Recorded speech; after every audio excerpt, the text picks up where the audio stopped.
السلام عليكم ورحمة الله وبركاته. أشهد أن لا إله إلا الله وحده لا شريك له وأشهد أن محمدا عبده ورسوله. أما بعد فأعوذ بالله من الشيطان الرجيم. بسم الله الرحمن الرحيم. الحمد لله رب العالمين الرحمن الرحيم مالك يوم الدين. إياك نعبد وإياك نستعين. اهدنا الصراط المستقيم صراط الذين أنعمت عليهم غير المغضوب عليهم ولا الضالين. ആമീൻ. സ്നേഹം ബഹുമാനമുള്ള സഹോദരങ്ങളെ, നമ്മുടെ പ്രിയങ്കരായ ഇമാം ഹസ്രത്ത് ഖലീഫത്തുള്ള മുനീർ അഹ്മദ് നസീം അയ്യദഹുല്ലാഹു തആല ബിൻ നസ്റുൽ അസീസ് നമുക്ക് നൽകുന്ന വിശുദ്ധ ഖുർആൻ വിശദീകരണ പാഠങ്ങളിൽ സൂറത്ത് നിസായിലെ 9-ാമത്തെ വചനത്തിൻ്റെ വിശദീകരണമാണ്. അതായത് ഭാഗം വെക്കലുമായി ബന്ധപ്പെട്ട കാര്യം. നമ്മുടെ മരണത്തിന് മുമ്പ് തയ്യാറാക്കുന്ന വിൽപത്രം അഥവാ അതിനുശേഷം ജീവിച്ചിരിക്കുന്ന സമയത്ത് ഒക്കെ ധനസംബന്ധമായ അനന്തരാവകാശ സ്വത്ത് സംബന്ധമായ അതിൻ്റെ നടപടിക്രമങ്ങളെക്കുറിച്ചാണ് നമ്മെ ഓർമ്മപ്പെടുത്തുന്നത്. സദ് ഖലീഫത്തുള്ള പറയുന്നത് ദിസ് വേഴ്സ് അപ്ലൈസ് ടു, അങ്ങനെ ഈ ഭാഗം വയ്ക്കുന്നത് സംബന്ധമായിട്ട് പറയുമ്പോൾ അതിൻ്റെ യഥാർത്ഥ അവകാശികളോടൊപ്പം അടുത്ത ബന്ധുക്കളെയും അനാഥരെയും സാധുക്കളെയും കാര്യം കൂടി ശ്രദ്ധിക്കുന്നതിനെ കുറിച്ചാണ് പറയുന്നത്. അപ്പോൾ ഇത് ഈ 3 കക്ഷികളാണ് വരുന്നത് ഈ ഭാഗം വയ്ക്കൽ പ്രക്രിയയിൽ. ഒന്ന് ദ ടെസ്റ്ററ്റർ, അതായത് മരണപത്രിക എഴുതുന്നവൻ. ഞാൻ മരണപ്പെടുമ്പോൾ എൻ്റെ സ്വത്ത് ഇന്ന നിലയിൽ അല്ലെങ്കിൽ എൻ്റെ സാമ്പത്തികമായ കാര്യങ്ങളൊക്കെ ഇന്ന നിലയിൽ ചെയ്യണം എന്നുള്ള വിൽപത്രം തയ്യാറാക്കുന്ന ആൾ, മരണപത്രിക എഴുതുന്ന ആളാണ് ദ ടെസ്റ്ററ്റർ. ആൻഡ് ദ ഇൻഹെരിറ്റർ, രണ്ടാമത്തെ കക്ഷി എന്ന് പറയുന്നത് അനന്തരാവകാശിയാണ്. അതിനെ തുടർന്ന് വരുന്ന സ്വത്തുകൾ കൈകാര്യം ചെയ്യുന്ന അനന്തരാവകാശി. The testator can either make provisions for the needy, orphans or distant relatives. അപ്പോൾ മരണപത്രിക എഴുതുന്ന ആൾക്ക് വേണമെങ്കിൽ ആവശ്യമായ വകുപ്പുകൾ ചേർക്കാവുന്നതാണ്. ഫോർ ദ നീഡി, ആവശ്യക്കാരായ ആളുകൾ, അതുപോലെ അനാഥരായ ആളുകൾ, അല്ലെങ്കിൽ അകന്ന ബന്ധുക്കൾക്ക്, അവർക്കൊക്കെ കൊടുക്കുന്നത് സംബന്ധമായിട്ട് അദ്ദേഹത്തിന് വേണമെങ്കിൽ അതിൽ ചില വകുപ്പുകൾ ചേർക്കാവുന്നതാണ്. While anticipating some of them would be present at the reading of his will, അദ്ദേഹത്തിൻ്റെ വിൽപത്രം വായിക്കുന്ന സമയത്ത്, ഹാജരാക്കുന്ന സമയത്ത് അവർ സന്നിഹിതരായിരിക്കാൻ സാധ്യതയുള്ള ആളുകളുടെ കാര്യവും അവർക്ക് അതിൽ ഉൾപ്പെടുത്താവുന്നതാണ്.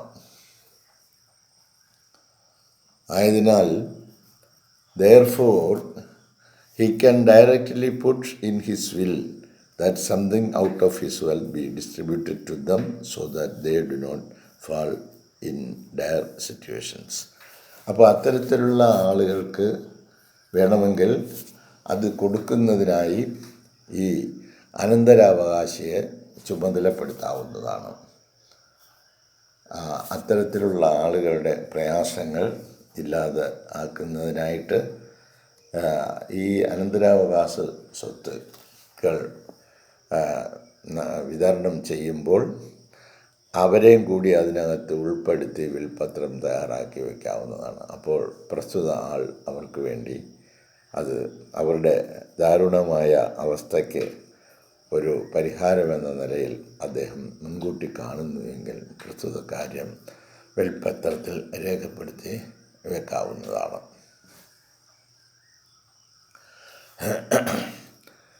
മറ്റൊന്ന്, ആസ് ദ ഇൻഹെരിറ്റർ. അപ്പോൾ ഒന്നാം കക്ഷി വിൽപത്രം തയ്യാറാക്കുന്ന ആളാണ്. രണ്ടാം കക്ഷി അനന്തരാവകാശിയാണ്.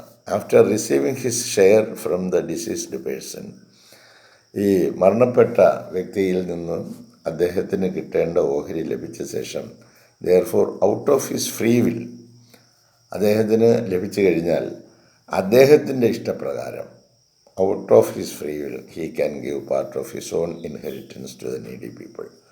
അദ്ദേഹത്തിന് വേണമെങ്കിൽ എന്ത് ചെയ്യാം, അദ്ദേഹത്തിന് ലഭിച്ച അനന്തരാവകാശത്തിൽ നിന്ന് ഇത്തരത്തിൽ സാധുക്കളായ ആളുകൾക്ക്, അനാഥരായ ആളുകൾക്ക്, അല്ലെങ്കിൽ അകന്ന ബന്ധുക്കൾക്ക് ആ സമയത്ത് ഈ വിൽപത്രം നടപ്പിലാക്കുന്ന സമയത്ത് ഹാജരായിട്ടുള്ള അകന്ന ബന്ധുക്കൾ, ഇത്തരത്തിലുള്ള ആളുകൾക്ക് വേണമെങ്കിൽ രണ്ടാമത്തെ കക്ഷിക്ക്, അതായത് ഇൻഹെറിറ്ററായിട്ടുള്ള, അതായത് അനന്തരാവകാശിയായിട്ട് ലഭിച്ച ആളിന് സ്വയമേവ ചെയ്യാവുന്നതാണ്. അപ്പം വിൽപത്രം തയ്യാറാക്കുന്ന ആളിനും അത് രേഖപ്പെടുത്തി വേണമെങ്കിൽ വയ്ക്കാം. അതല്ല എങ്കിൽ വിശുദ്ധ ഖുർആൻ പറഞ്ഞതനുസരിച്ച് ഇത്തരത്തിലുള്ള ആളുകളെ, ഈ അനന്തരാവകാശ സ്വത്ത് കിട്ടുന്ന ആളുകൾ അത് പരിഗണിക്കേണ്ടതാണ്. അതുകൂടി അവർ ആ സമയത്ത് അതിൽ നിന്നൊരല്പം സാധുക്കളായ ആളുകൾക്ക് കൊടുക്കുക എന്നുള്ളത്. ഇപ്പം ഒരാൾ മരണപ്പെടുന്ന സമയത്ത് അവരുടേതായ സ്വത്തുക്കളിൽ നിന്ന് ഒരു വിഹിതം തികച്ചും അപ്രതീക്ഷിതമായിട്ടാണ് നമ്മുടെ കയ്യിൽ വരുന്നത്. അത് നമ്മൾ തന്നെ അത് സ്വായത്തമാക്കി അനുഭവിക്കാതെ സമൂഹത്തിലെ ഇത്തരത്തിലുള്ള ആളുകൾക്ക് അല്പസ്വല്പമൊക്കെ പങ്കുവയ്ക്കാൻ തയ്യാറാകുകയാണെങ്കിൽ അത് സാമൂഹ്യ ബന്ധത്തിനും നമ്മുടെ കുടുംബ ബന്ധത്തിനും അവരുടെ ഭൗതിക പുരോഗതിക്കും അതുപോലെ സമൂഹവുമായിട്ട് നമ്മുടെ ആ കടപ്പാട് നിലനിർത്തുന്നതിനും അവരുടെ സ്മരണകൾ അയവിറക്കുന്നതിനും അവർക്ക് വേണ്ടി ദുആ ചെയ്യുന്നതിനുമൊക്കെ ഇത് കാരണങ്ങളായിത്തീരും, ഈ അല്പസ്വല്പ ഇത്. അതുകൊണ്ട് സ്വാർത്ഥത വെടിഞ്ഞുള്ള ഒരു ജീവിതമായിരിക്കണം ജീവിച്ചിരിക്കുമ്പോഴും മരണശേഷവും അത് നിലനിൽക്കത്തക്ക നിലയിൽ ഉള്ള പ്രവർത്തനങ്ങൾ കാണിച്ചു കൊടുക്കണമെന്നാണ്. ഒന്നുകിൽ ആ അനന്തരാവകാശ പത്രിക തയ്യാറാക്കുന്ന ആൾ അത്തരത്തിലുള്ള ആളുകളെ നിങ്ങൾ പരിഗണിക്കണമെന്ന് പറഞ്ഞ് വസിയത്ത് എഴുതി വയ്ക്കുക. അതല്ല എങ്കിൽ ഈ ഭക്തരായ മക്കളാണെങ്കിൽ എന്ത് ചെയ്യാം, അവർക്ക് സ്വയമേവ തന്നെ അതിൽ നിന്നും കുറേ ഇത്തരത്തിലുള്ള ആളുകൾക്കായിട്ട് കൊടുക്കാവുന്നതുമാണ്. Sometimes people get the wrong impressions that the inheritance consist of only buildings. ചിലപ്പോൾ ആളുകൾക്ക് ഒരു ധാരണയുണ്ട്, ഈ അനന്തരാവകാശ സ്വത്തുക്കളെന്ന് പറയുന്നത് കുറേ കെട്ടിടങ്ങളോ ഹൗസസ് അല്ലെങ്കിൽ താൽക്കാലികമായി താമസിക്കാനുള്ള വീടുകളോ അല്ലെങ്കിൽ ലാൻഡ് ഭൂമികളോ മാത്രമാണെന്ന്. The inheritance can also be in cash. ഈ അനന്തരാവകാശ സ്വത്തായിട്ടുള്ളത് അത് ക്യാഷും അപ്രകാരമുള്ളത് തന്നെയാണ്. കെട്ടിടങ്ങൾ, കടകൾ, വീടുകൾ, ഇങ്ങനെയൊക്കെയുള്ള സാധനങ്ങളോടൊപ്പം തന്നെ അദ്ദേഹത്തിൻ്റെ പിന്നിൽ ഉപേക്ഷിച്ച് പോയ ക്യാഷും അതിന് ഈ അനന്തരാവകാശ സ്വത്തിൽപ്പെടുന്നതാണ്. ഓർ അതർ മീൻസ് ആൾസോ, അല്ലെങ്കിൽ മറ്റേതെങ്കിലും രീതിയിലുള്ള സ്വത്തുക്കൾ, ഇപ്പം സ്വർണമോ മറ്റു കാര്യങ്ങളൊക്കെ ആണെങ്കിൽ അതും ഒക്കെ അനന്തരാവകാശ സ്വത്തിൽപ്പെടുന്നതാണ്. അപ്പം സ്വർണമാണെങ്കിലും ക്യാഷ് ആണെങ്കിലും അതിൽ നിന്ന് കുറച്ച് ഈ രീതിയിലുള്ള ദാനധർമ്മങ്ങൾ ചെയ്യാൻ ഉള്ള ആ പ്രേരണ നോക്കൂ. ജീവിച്ചിരിക്കുന്ന സമയത്തും മരണശേഷവും ആ കണ്ടിന്യൂറ്റി തുടരുമ്പോൾ അതിനുള്ള ഒരു പ്രതിഫലം. നമ്മളൊക്കെ ഈ കാലത്തിൻ്റെ പ്രവാഹത്തിൽ ഇതൊരു പുഴ പോലെയാണ്, അതിങ്ങനെ ഒഴുകിക്കൊണ്ടേയിരിക്കുന്നു. ഈ ഒഴുകിക്കൊണ്ടിരിക്കുന്ന പുഴകളൊക്കെ ചെന്ന് സമുദ്രത്തിൽ ചേരുന്നു. പക്ഷേ ആ പുഴ തിരിച്ച് ഇങ്ങോട്ട് വരുന്നില്ല. പക്ഷേ ഇതൊരു കണ്ടിന്യൂസ് പ്രോസസ്സായിട്ട് നടന്നുകൊണ്ടേയിരിക്കുന്നു. ഇതുപോലെ ദാനധർമ്മങ്ങളുടെ കാര്യവും ഇതിങ്ങനെ തുടർന്നു കൊണ്ടിരിക്കേണ്ട സൽപ്രവർത്തനങ്ങളാണ്. തലമുറകളിൽ നിന്ന് തലമുറകളിലേക്ക് പകർന്നു കൊടുത്ത് ഈ പ്രവാഹം എങ്ങനെ ഗിരിശൃംഖങ്ങളിൽ നിന്ന് നദികൾ, ഉറവകൾ പൊട്ടി ഒഴുകുന്നുവോ ഇതുപോലെ ഓരോ കുടുംബത്തിൽ നിന്നും, ഓരോ വ്യക്തിയിൽ നിന്നും, ഓരോ സമൂഹത്തിൽ നിന്നും ഈ നന്മയുടെ പ്രവാഹം ഉണ്ടാകണമെന്ന് വിശുദ്ധ ഖുർആൻ ആഗ്രഹിക്കുന്നു. അല്ലാഹു തആല ആഗ്രഹിക്കുന്നു അവൻ്റെ സൃഷ്ടികൾ അങ്ങനെ ചെയ്യണമെന്ന്. അങ്ങനെയുള്ള നല്ല പ്രവർത്തനങ്ങൾ ചെയ്യുന്നതിന് വേണ്ടിയുള്ള മുൻകരുതലുകൾ എന്ന നിലയിൽ ചില സ്ഥാപനങ്ങളും നിലനിൽക്കേണ്ടതായിട്ടുണ്ട്. ഓർമ്മപ്പെടുത്താൻ, ഇന്നലെ എൻ്റെ ഭാര്യ മരണപ്പെട്ട ഒരു ദിവസമായിരുന്നു. ആരാണ് അതിനെക്കുറിച്ച് ഓർക്കുന്നത്? എന്തിനാണ് ഓർക്കപ്പെടുന്നത്? 10/5/2018. അത് ചില മനസ്സുകളിൽ മാത്രം നിൽക്കുന്ന ചില കാര്യങ്ങളാണത്. അപ്പോൾ ആ ദിവസങ്ങൾ ഓർത്തിട്ടോ, അല്ലെങ്കിൽ അവരുടെ പേരിൽ സദക്ക ചെയ്യുകയോ, അല്ലെങ്കിൽ അവരുടെ അനന്തരാവകാശ സ്വത്ത്, അവരുടെ സമ്പാദ്യങ്ങളിൽ നിന്ന് നന്മയായ കാര്യങ്ങൾ ചെയ്യുകയോ ചെയ്തുകൊണ്ടിരിക്കുകയാണെങ്കിൽ തീർച്ചയായിട്ടും അവർക്കതൊരു സദഖത്തുൻ ജാരിയ പോലെ അവരുടെ ഖബറിലേക്ക് അതെത്തും. അതൊക്കെ ആസ്വദിക്കുന്ന ഭർത്താവ് ചിലപ്പം ജീവിച്ചിരിപ്പുണ്ടെങ്കിൽ അദ്ദേഹം അത് ആസ്വദിക്കുന്നുണ്ടാകാം. അതുപോലെ മക്കളുണ്ടെങ്കിൽ മക്കളത് ആസ്വദിക്കുന്നുണ്ടാകും. അവരുടെയൊക്കെ കഷ്ടപ്പാടുകളും ബുദ്ധിമുട്ടുകളും പ്രയാസങ്ങളും ഒക്കെയാണ് നമ്മുടെ ജീവിതം ഇവിടെ സുഖകരമാക്കിയിരിക്കുന്നത് എന്ന് തിരിച്ചറിവുണ്ടെങ്കിൽ നമ്മോടൊപ്പം ചേർന്ന് നിൽക്കുന്ന സമൂഹത്തിലുള്ള പാവപ്പെട്ടവരുടെയും കഷ്ടപ്പെടുന്നവരുടെയും ബുദ്ധിമുട്ടനുഭവിക്കുന്നവരുടെയും പ്രയാസങ്ങൾക്ക് നേരെ അനുകമ്പാപൂർണമായ ഒരു സമീപനം നമ്മുടെ ഭാഗത്തു നിന്നുണ്ടാകണം. അതാണ് വിശുദ്ധ ഖുർആൻ ഈ പറയുന്നത്. Which was of sentimental value to the deceased person. അങ്ങനെ ഒരു മാനസികമായ ഒരു മരണപ്പെട്ടു പോയ വ്യക്തിയുമായിട്ട് നമുക്കൊരു ബന്ധം നമുക്ക് നിലനിൽക്കുന്നതിന്, ഒരു മാനസിക ഐക്യം അതിലേക്കുണ്ടാകുന്നതിന്, ആ ഓർമ്മകൾ നമ്മുടെ ഹൃദയങ്ങളിൽ നിലനിൽക്കുന്നതിന്, അവർക്ക് വേണ്ടി ദുആ ചെയ്യുന്നതിനുള്ള അവസരങ്ങൾ ലഭ്യമാകുന്നതിന്, ഈ സമ്പത്തൊക്കെ വാങ്ങിച്ച് അപ്പഴേ കൊണ്ടുപോയി വെള്ളം അടിച്ച് കളയുന്നതും സ്വന്തം കാര്യങ്ങൾ മാത്രം സാധിക്കുകയും ചെയ്യുന്ന എത്ര സന്താനങ്ങളെ, ആളുകളെ എനിക്കറിയാം. അപ്പോൾ ഇതൊക്കെ അവരവരുടെ സ്വാർത്ഥതയ്ക്ക് വേണ്ടി മാത്രം ഉപയോഗപ്പെടുത്തുന്നു. ഈ വിശുദ്ധ ഖുർആനും ഇതിൻ്റെ അധ്യാപനങ്ങളും അറിവില്ലാത്തത് കൊണ്ടാണ് അപ്രകാരം. അതുകൊണ്ട് അവരെ ഓർമ്മപ്പെടുത്തുന്നതിന് വേണ്ടി ചില ഓർമ്മപ്പെടുത്തലുകൾ മുന്നേ പോകുന്നവർ നടത്തേണ്ടതായിട്ടുണ്ട്. അതനുസരിച്ച് അവർ പ്രവർത്തിക്കേണ്ടതായിട്ടുണ്ട്, അവരെ പ്രവർത്തിപ്പിക്കേണ്ടതായിട്ടുണ്ട്.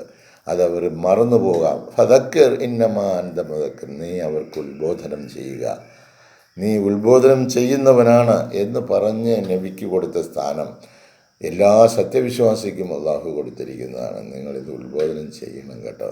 അതില്ലെങ്കിൽ എവർ തിന്നും കുടിച്ചും അങ്ങനെ സുഖിച്ചും അങ്ങ് കഴിയും. അതല്ലാതെ കണ്ട് അവർ ഇടത്തോട്ടും വലത്തോട്ടും മുന്നോട്ടും പുറകോട്ടും മുകളിലോട്ടും താഴോട്ടും ഒന്നും അവർ തിരിഞ്ഞു നോക്കത്തില്ല. അവരുടെ സ്വന്തം കാര്യങ്ങൾ മാത്രം സാധിക്കാനുള്ള നെട്ടോട്ടത്തിലായിരിക്കും. പക്ഷേ അവർ വഴിയിൽ കിടക്കും. അതാണ് അതിൻ്റെ അവസാനം ഉണ്ടാകുന്നത്. അതുകൊണ്ട് നിങ്ങൾ അല്ലാഹു പറഞ്ഞു തന്ന വഴികളിലൂടെ സഞ്ചരിക്കാൻ നോക്കൂ. Therefore the inheritors are also encouraged. അതുപോലെ ഈ അനന്തരാവകാശ സ്വത്ത് കിട്ടിയ ആളുകളെ പ്രേരിപ്പിക്കുകയും ചെയ്യുകയാണ്. To participate in the implementation of good deeds. നല്ല പ്രവർത്തനങ്ങൾ നടപ്പിലാക്കുന്നതിനുള്ള പങ്കാളിത്വം അവരെ പ്രോത്സാഹിപ്പിക്കണം. നിങ്ങളതിൽ പങ്കാളികളാകണം. നന്മയായ കാര്യം പങ്കാളികളാകത്തില്ല എന്ന് പറഞ്ഞ് മനഃപൂർവ്വമായിട്ട് നിൽക്കുന്ന ആളുകൾ ഏത് കാറ്റഗറിയിലുള്ളവരാണെന്ന് തിരിച്ചറിയാനുള്ള ബോധം ഏതായാലും ഈ കാര്യം പറഞ്ഞു കൊടുക്കുന്നവർക്ക്, അങ്ങനെയുള്ളവരുടെ കയ്യിലൊന്നും കൊടുത്തിട്ട് കാര്യമില്ല എന്നുള്ള കാര്യവും അവർ തിരിച്ചറിയും. അറിയണമല്ലോ. അറിഞ്ഞില്ല എങ്കിൽ ഈ അക്രമികളുടെ മുമ്പിൽ ഇട്ടുകൊടുക്കാൻ ഇതിലേതെങ്കിലും പറഞ്ഞോ? ദൈവവഴിയിലൂടെ സഞ്ചരിക്കാത്ത ഇത്തരത്തിലുള്ള അല്ല. അപ്പോൾ ദൈവപ്രീതി കാംക്ഷിച്ചുകൊണ്ടാണ് നമ്മുടെ ഈ പ്രവർത്തനങ്ങൾ. The inheritors are also encouraged. അനന്തരാവകാശ സ്വത്ത് ലഭിക്കുന്നതായ ആളുകളെ പ്രേരിപ്പിക്കുകയാണ് to participate in the implementation of good deeds. നല്ല പ്രവർത്തനങ്ങളിൽ പങ്കുചേർന്ന് പ്രവർത്തിക്കണം. അതിൽ പങ്കുചേരാൻ വേണ്ടി ഒരു 10 രൂപ വരെ ചോദിച്ചു നോക്കി കേട്ടോ. നല്ല കാര്യം ചെയ്യാൻ വേണ്ടിയാ മക്കളെ.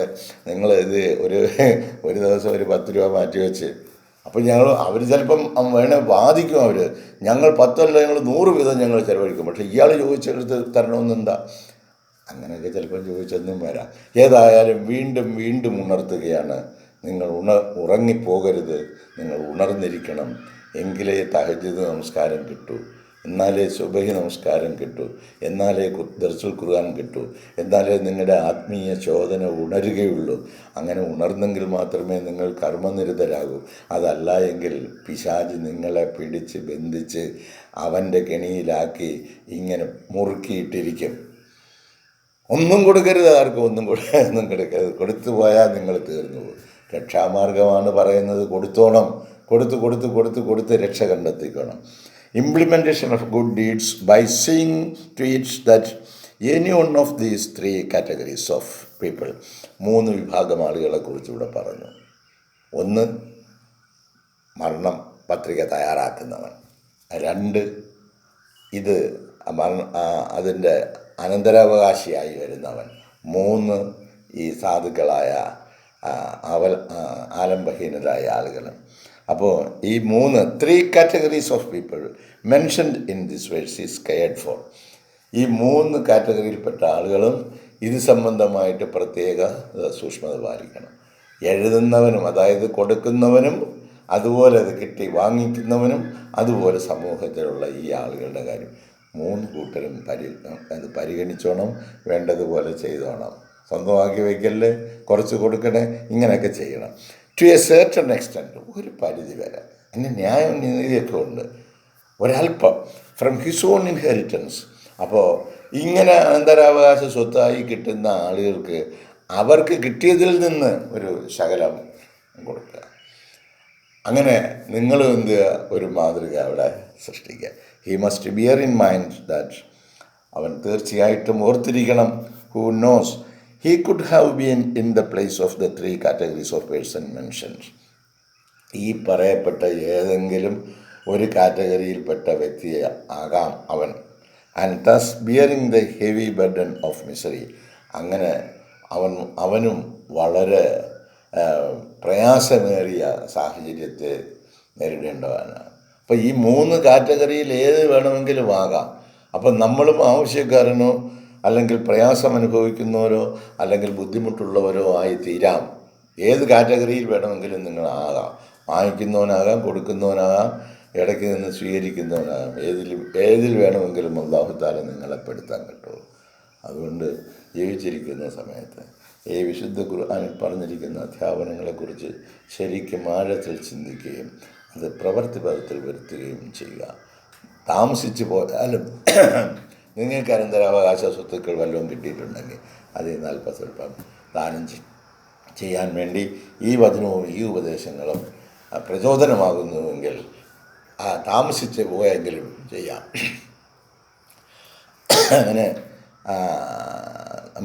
നമ്മുടെ കൂടെ നമുക്ക് വേണ്ടി കഷ്ടപ്പെട്ട ദിനരാത്രങ്ങൾ കഴിഞ്ഞു പോയ ആ ദിനങ്ങളിൽ നമ്മളോടൊപ്പം ഉണ്ടായിരുന്ന പല ആളുകളും ഇല്ല.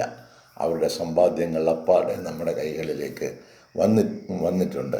അതിൽ നിന്ന് അല്പസ്വല്പമൊക്കെ മറ്റുള്ളവർക്ക് കൊടുക്കുകയാണെങ്കിൽ അത് തീർച്ചയായിട്ടും അള്ളാഹുവിൻ്റെ പക്കൽ വളരെ സ്വീകാര്യയോഗ്യമായ അമലായിരിക്കും.